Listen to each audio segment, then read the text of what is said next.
For example, a Board of Education that is responsible for 259 schools. On the mainland, it averages 6 schools. Here we've got a board that's responsible for 259 schools. I doubt that any member of the board, and I see a good friend of mine who's on the board, I doubt if any member of the board could name half that many principals, much less know those principals well, much less be familiar with the specific demands of that particular school. I'm not faulting any member of that board. I'm saying 250 schools to be responsible for, to me, that's crazy. And to be both the SEA, State Educational Agency, and the LEA, the Local Educational Agency, we're the only state where the same body is both the SEA and the LEA. Among other things, that means that our board is responsible for providing oversight to itself. I don't think that's a good structure. But the even bigger problem, in my opinion, is that how can you blame, right, hold accountable, how can you blame the Board of Education if the results aren't what we think they should be, when you've got the legislature, no offense, Roy, and I hold Roy in very high regard, but the legislature, from time to time, functions as kind of like a super school board. The vaulted Act 51 back in 2004 had something like, and Roy will know exactly, but something like 28 specific points to it. 27 of them could have been implemented by the school board. They didn't require legislation. It was the legislature, in effect, stepping in front of the board and saying, well, if you're not going to do these things, we're going to do these things for you. Plus, on a regular basis, they have what we would call categorical spending, line item, earmarking, different names that basically mean the legislature is not just deciding how much money will be available for public education, but how significant amounts of that money will be spent. How do you blame the Board of Education when you've got a legislature that's there, in effect, holding trump cards and serving as a super Board of Education? Plus, they've got to be even more frustrated about the governor. The legislature gives them, some of this categorical spending is good stuff. And the appropriations, sometimes it's a reasonable amount of money. And then you've got a governor who says, no, I'm not going to release this money. That's got to be crazy. Carol, the members of the board, I bet you guys are very, how can we blame them? How can we hold them accountable when you've got these other two bodies with those kinds of powers? And how do you hold Roy or the entire legislature accountable when they can't run the schools? They can pass some laws, appropriate some money, but they depend upon the Board of Education to do a great job in running these 259 schools. They've got to be terribly frustrated from time to time when they pass some really enlightened legislation and find ways, and it's not easy because you've got to say no to a lot of other people, find ways to put the right amount of money there so the job can get done. And then the board just doesn't do it. Or you got to be crazy about the governor over here who's saying, well, you think you should spend that much, but I'm using my power to restrict spending in such a way. Well, again, you can't blame the legislature. And I don't think you can blame the governor. She's sitting over there, and I got to tell you, to be able to say no to money that the legislature is appropriate, that's a pretty big power. I think if I had to pick between the power of the legislature or the governor, I mean, if I really wanted power.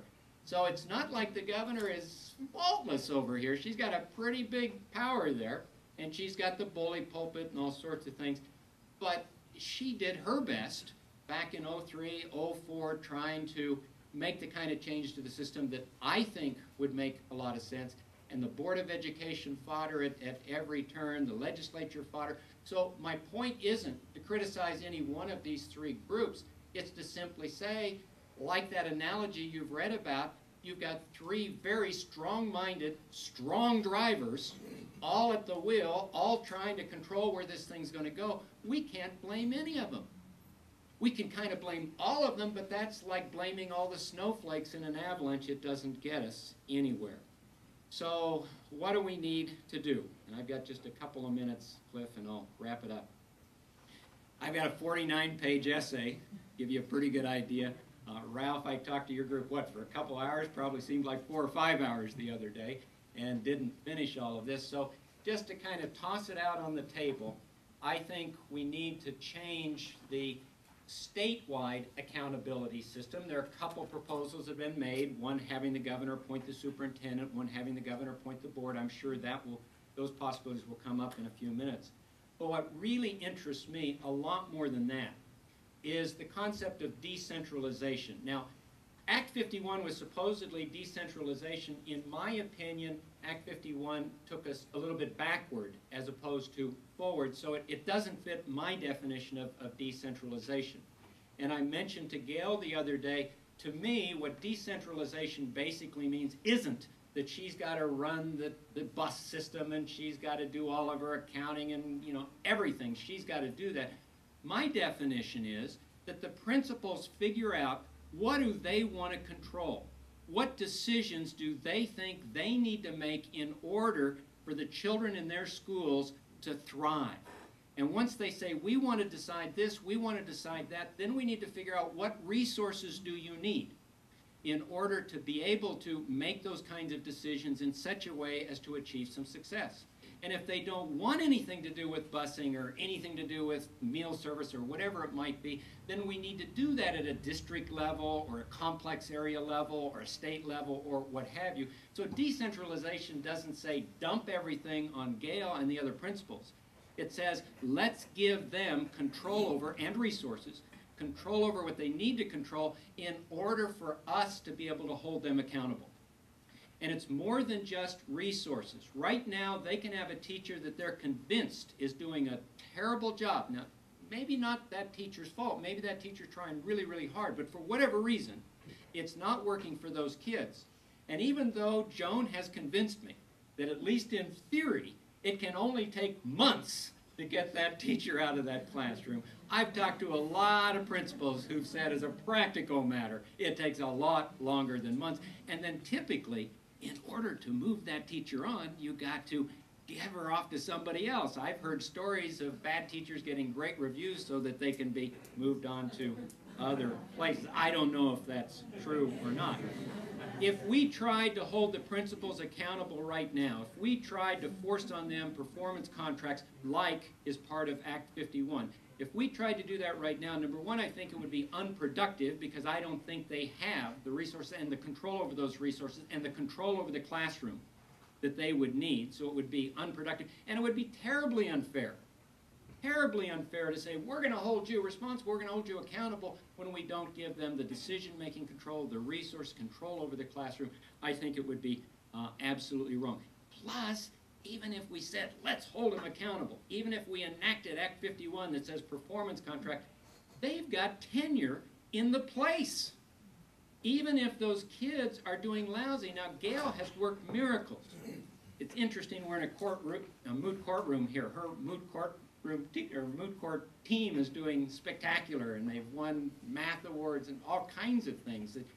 Kind of the Stand By Me, or Stand and Deliver, I guess it is, movie where they have to retest the kids in this neighborhood because nobody thought they were capable of scores like that. Gail has some stories like that at Campbell High School where kids scored so well that they had to go back and recalculate because people didn't expect those kids to do that well. So right now, while you've got some superstars like Gail, you've got some others that if they just aren't getting the job done, you know what you can do about it? Not much, because it's called tenure in place, and of course compensation and fringe benefits are totally disconnected with how the kids are doing. So what's the answer?